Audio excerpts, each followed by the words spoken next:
Welcome back to another episode of Let's Talk About EDC. Top 5 carry items. Top 5 carry items on my list. My list, number 2, pen and paper. You got to have something to write down your names, your numbers, your coordinates, your addresses, coordinates and addresses. That's the same thing, dum-dum. But yeah, just need one. Okay, your notes, you got to take notes, and you got to have a pen. And this is the Bic Gelosity 0.7. Okay, clicky. For all of those who need to hear that clickety-clackety in the meeting, I'll slap you. No, I'm just kidding. So, nice, firm gel, finger, choil at the end.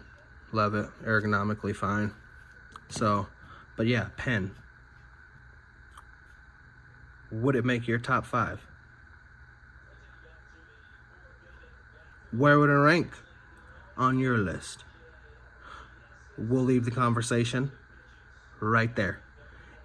If you have anything to add, drop a comment below. If you like the video, you know what to do. If you want to subscribe, have at it. Thank you for watching. Have a blessed day. EDC. Over and out.